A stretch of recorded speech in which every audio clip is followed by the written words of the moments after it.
Assalamualaikum warahmatullahi wabarakatuh. Hello, Mom Nadia and all my friends.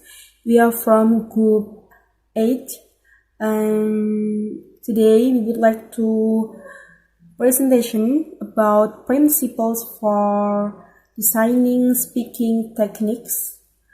And before we start our presentation, I would like to introduce our member.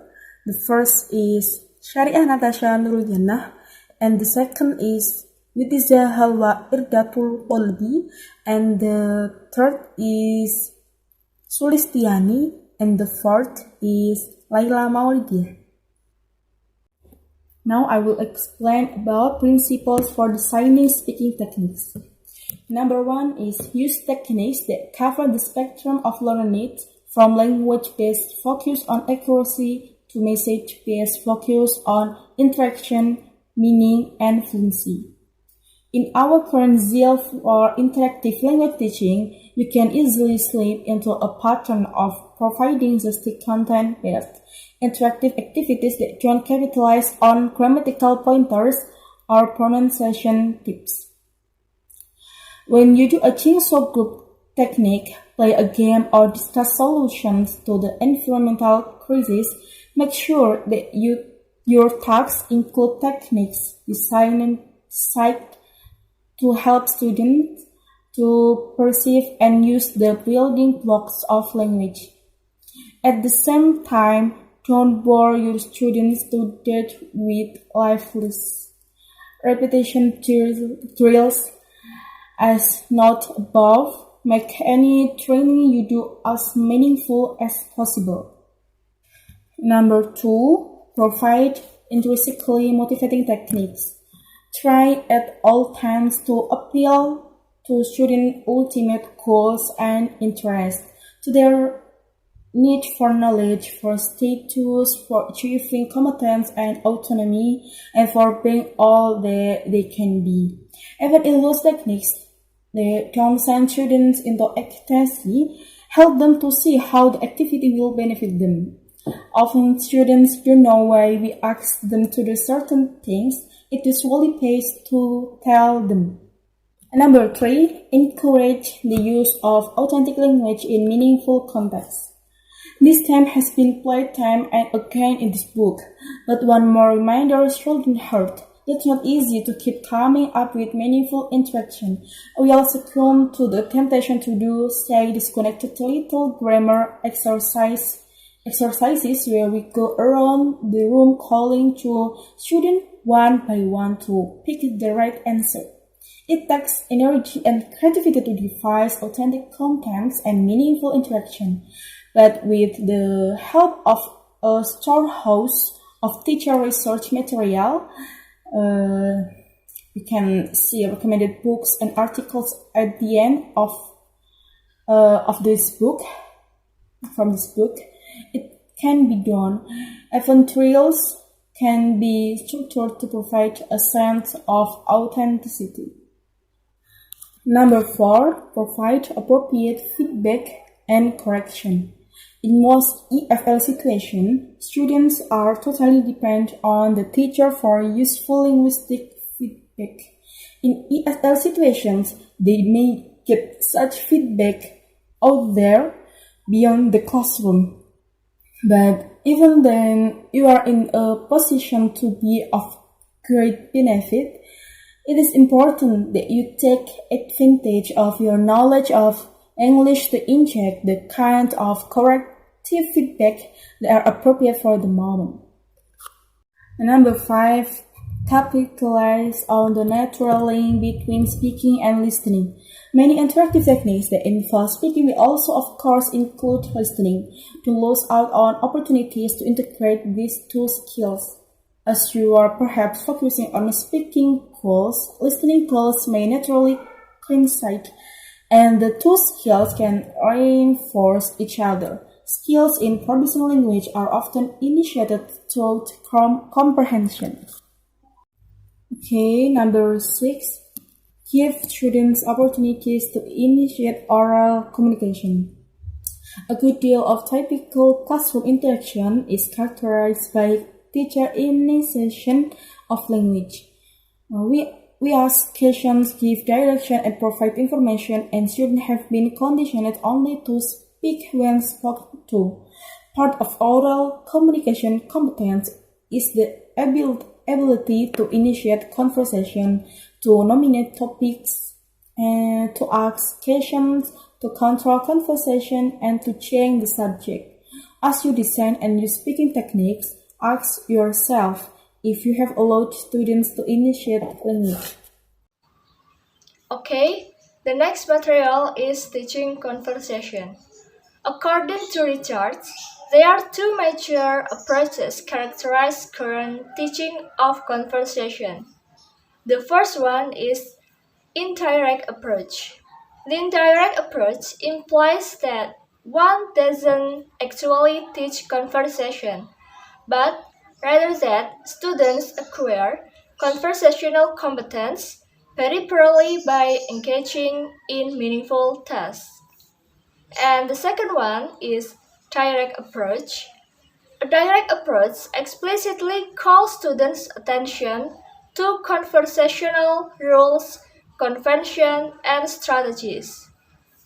So, while both approaches can be found in language teaching institutions around the world, recent developments in such models as task-based instruction, now more than a decade or so since Richard made his observation, have taken the learner well beyond simply using language. Richards offered the following list of features of conversation that can achieve specific focus in classroom interaction. The first one is how to use conversation for both transactional and interactional purpose, and then how to produce both short and long turns in conversation, and then strategies for managing turn taking in conversation, including taking a turn, holding a turn, and relinquishing a turn.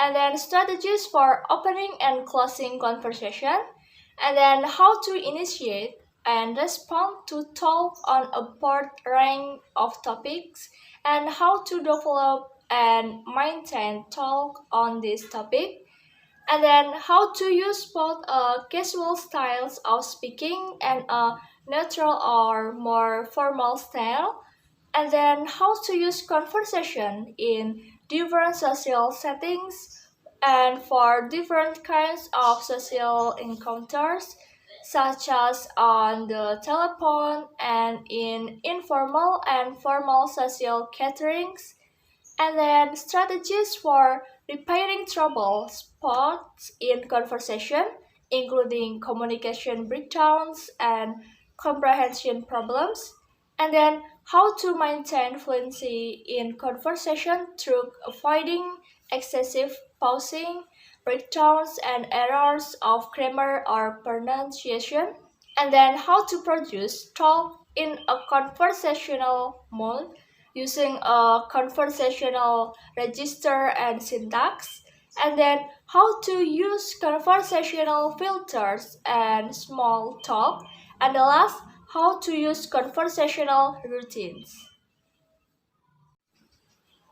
Okay, it is not possible in the context of one introductory chapter on teaching speaking to call attention to all the possible techniques and tasks available for teaching these features of conversation. What follows here are some sample tasks that illustrate teaching various aspects of conversation as well as an oral grammar practice technique. So they are conversation indirect, and then conversation direct, and then conversation transactional, and then meaningful oral grammar practice with modal auxiliary verb, and then individual practice, oral dialogue journal, and others interactive techniques. Of course, many other tasks and techniques can be applied to the teaching of conversation. They are almost impossible to categorize, but here are a few possible types. They are interviews, quizzing games, jigsaw tasks, ranking exercise, discussion, values clarification, problem-solving activities, role plays, and simulation. Teaching pronunciation. Rita Wong reminded us that contemporary views of language hold that the sounds of language are less crucial for understanding than the way they organize. The rhythm and intonation of English are the major organizing structures that native speakers rely on to process speech. Because of their major roles in communication, rhythm and intonation merit greater priority in the teaching program than attention to individual sounds. Focus on clear, comprehensible pronunciation. At the beginning levels, we want learners to surpass that threshold beneath which pronunciation detracts from their ability to communicate. At the advanced levels, pronunciation goals can focus on elements that enhance communication, intonation features that go beyond basic patterns, voice quality, phonetic distinction between registers, and other refined means that are far more important in the overall stream of clear communication than rolling the English R or getting a vowel to perfectly imitate a native speaker's. Affect pronunciation.